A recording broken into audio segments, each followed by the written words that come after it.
Wuornos was born Aileen Pittman in Rochester, Michigan on February 29, 1956. Her mother, Diane Wuornos, was born in 1939 and was 14 years old when she married Aileen's father, 16-year-old Leo Dale Pittman. Aileen's older brother Keith was born on 14th of March 1955 after less than 2 years of marriage, and 2 months before Aileen was born, Diane filed for divorce. Wuornos never met her father, as he was incarcerated at the time of her birth. Leo Dale Pittman was diagnosed with schizophrenia. He was later convicted of sex crimes against children. He committed suicide by hanging in prison on January 30th, 1969. In January 1960, when Wuornos was almost 4 years old, Diane abandoned her children, leaving them with their maternal grandparents. They were both alcoholics who legally adopted Keith and Aileen on March 18th, 1960. By the age of 11, Wuornos began engaging in sexual activities in school in exchange for cigarettes, drugs and food. She had also engaged in sexual activities with her brother. Wuornos said that her alcoholic grandfather had sexually assaulted and beaten her when she was a child. Before beating her, he would force her to strip out of her clothes. In 1970, at age 14, she became pregnant, having been raped by an accomplice of her grandfather. Wuornos gave birth to a boy at a home for unwed mothers on March 23rd, 1971, and the child was placed for adoption. A few months after her son was born, she dropped out of school at about the same time that her grandmother died of liver failure. When Wuornos was 50, her grandfather threw her out of the house, and she began supporting herself through sex work and living in the woods near her old home. On May 27, 1974, at age 18, Wuornos was arrested in Jefferson County, Colorado for driving under the influence, disorderly conduct, and firing a .22 caliber pistol from a moving vehicle.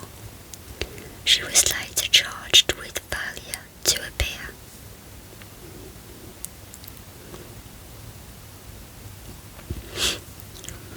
In 1976, Wuornos hitchhiked to Florida, where she met 69-year-old yacht club president Louis Kurtzfeld. They married quickly, and the announcement of their nuptials was printed in the local newspaper's society pages. However, Wuornos continually involved herself in confrontations at their local bar and went to jail briefly for assault. She also hit Val with his own cane, leading him to gain a restraining order against her within weeks of the marriage. She returned to Michigan, where on July 14, 1976, she was arrested at Bernie's Club in Mansalona in Antrim County and charged with assault and disturbing the peace for throwing a cue ball at a bartender's head. On July 17th, her brother Keith died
Wuornos was arrested for attempting to pass forged checks at a bank in Key West. On November 30th, 1985, she was named as a suspect in the theft of a revolver and ammunition in Pasco County. On January 4th, 1986, Wuornos was arrested in Miami and charged with car theft, resisting arrest, and obstruction of justice for providing identification bearing her aunt's name. Miami police officers found a .38 caliber revolver and a box of ammunition in the stolen car. On 2nd of June 1986, the county deputy sheriff detained Wuornos for questioning after a male companion accused her of pulling a gun in his car and demanding $200. Wuornos was found to be carrying spare ammunition, and police discovered a .22 pistol under the passenger seat she had occupied. Around this time, Wuornos met Diarrhea Moore, a hotel mate at a Daytona Beach lesbian bar. They moved in together, and Wuornos supported them with her earnings as a sex worker. On July 4th, 1987, Daytona Beach police detained Wuornos and Moore at a bar for questioning regarding an incident in which they were accused of assault and battery with a beer bottle. On March 12, 1988, Wuornos accused a Daytona Beach bus driver of assault. She claimed that he pushed her off the bus following a confrontation. Moore was listed as a witness to the incident. Up until her execution, Wuornos claimed to still be in love with Moore.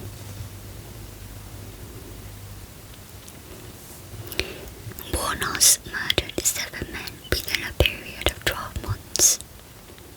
So now I'm going to list those victims and how she killed them and the reasons why.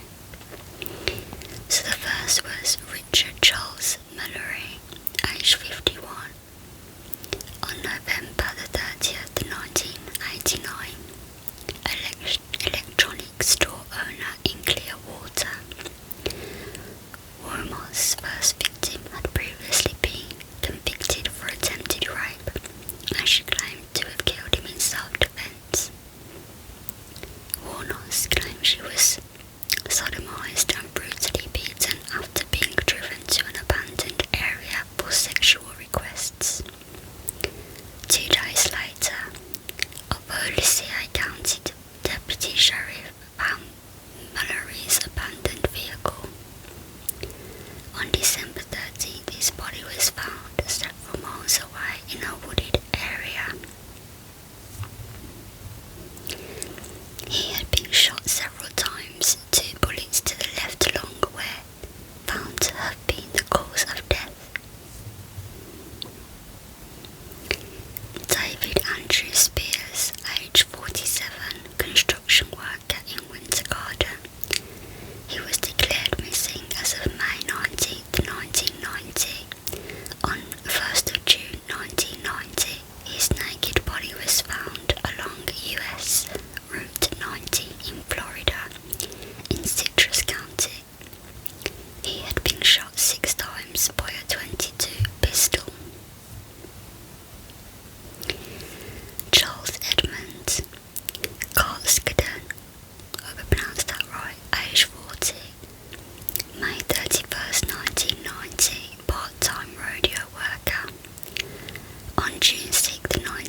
Sims, aged 65, retired merchant seaman.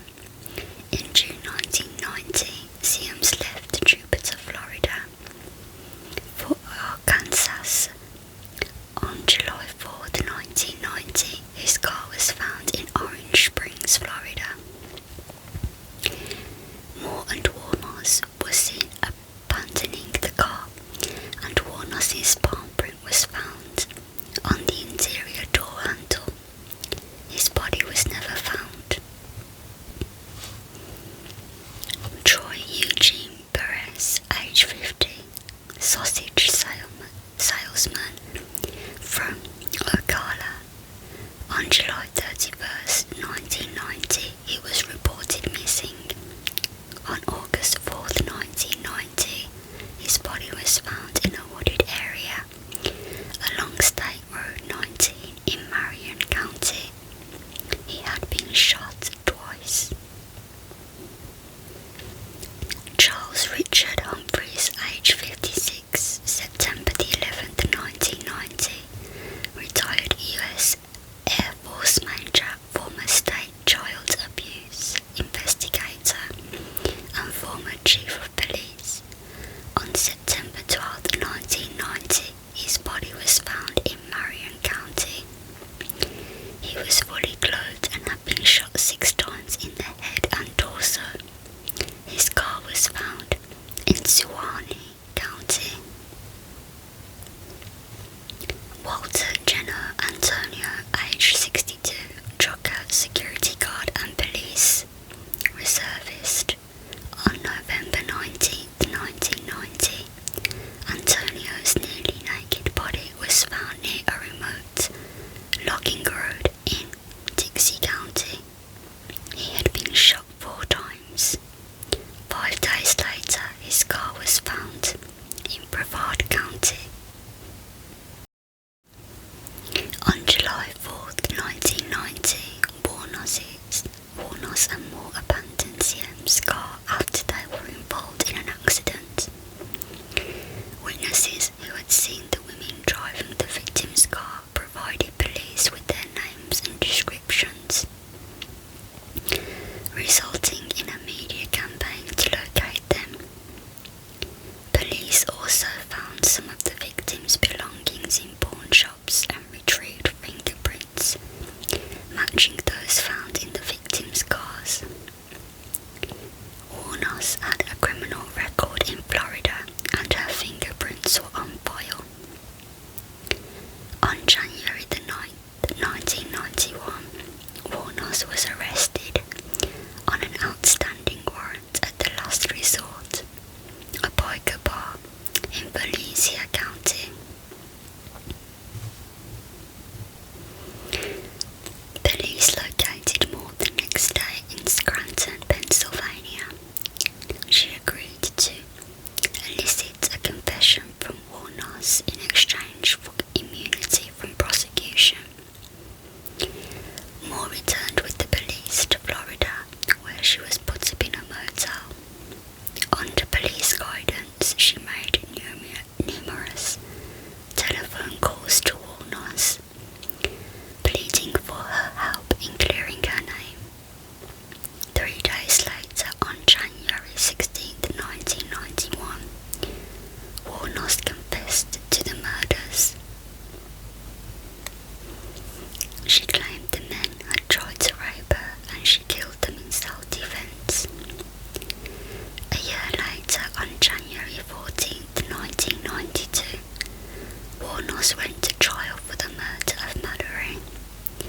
Although previous convictions are normally inadmissible in criminal trials under Florida's Williams rule, the prosecution was allowed to introduce evidence related to her other crimes to show a pattern of illegal activity.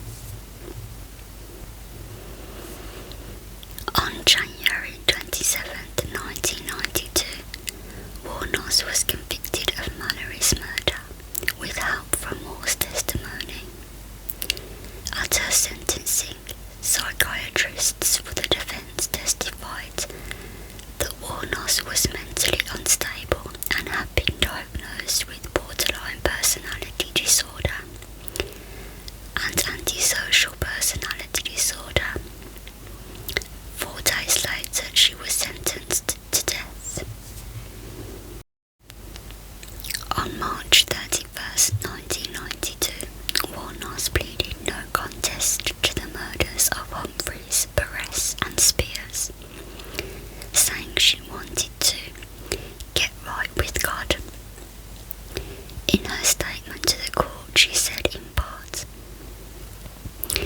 "I wanted to confess to you that Richard Mallory did violently rape me, as I told you, but these others did not. They only began to start to." On May 15, 1992, Wuornos was given 3 more death sentences. In June 1992, Wuornos pleaded guilty to the murder of Cascaden. In November 1992, she received her 5th death sentence. The defence made efforts during the trial to introduce evidence that Mallory had been tried for intent to commit rape in Maryland and that he had been committed to a maximum security correctional facility that provided remediation to sexual offenders. Records obtained from that institution reflected that from 1958 to 1962, Mallory was committed for treatment and observation, resulting from a criminal charge of assault with intent to rape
Wuornos insisted that she knew what she was doing, and a court-appointed panel of psychiatrists agreed.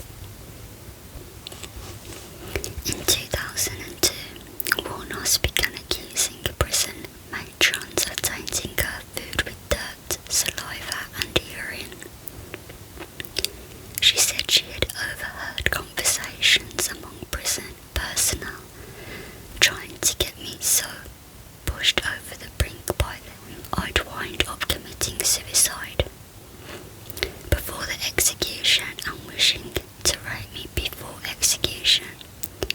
She also complained of strip searches, tight handcuffing, door kicking, frequent window checks, low water pressure, mildew on her mattress,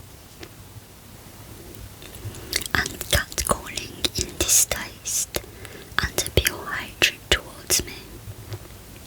Wuornos threatened to boycott showers and food trays when certain officers were on duty. In the meantime, my stomach's growling away and I'm taking showers through the sink of my cell. Her attorney stated that Miss Wuornos really just wants to have proper treatment, humane treatment until the day she's executed. He added, she believes what she's written. In the weeks before her execution, Wuornos gave a series of interviews to Broomfield and talked about being taken away to meet God and Jesus and the angels and whatever is beyond the beyond. In her final interview, she once again charged that her mind was tortured at BCI and her head crushed by sonic pressure. Food poisonings and other abuses worsened, she said, each time she complained with the goal of making her appear insane or to drive her insane. She also turned on her interviewer.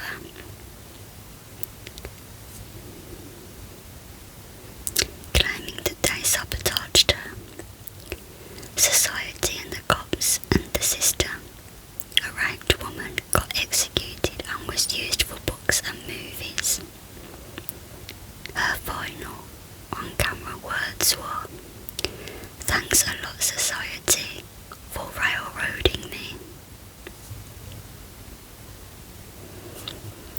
Dawn Watkins, a childhood friend of Wuornos, later told Broomfield that her verbal abuse was directed at society and the media in general, not at him specifically.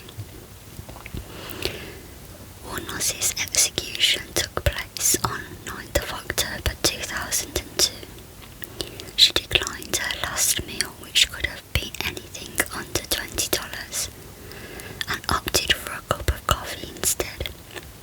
Her last words were, "Yes, I would like to just say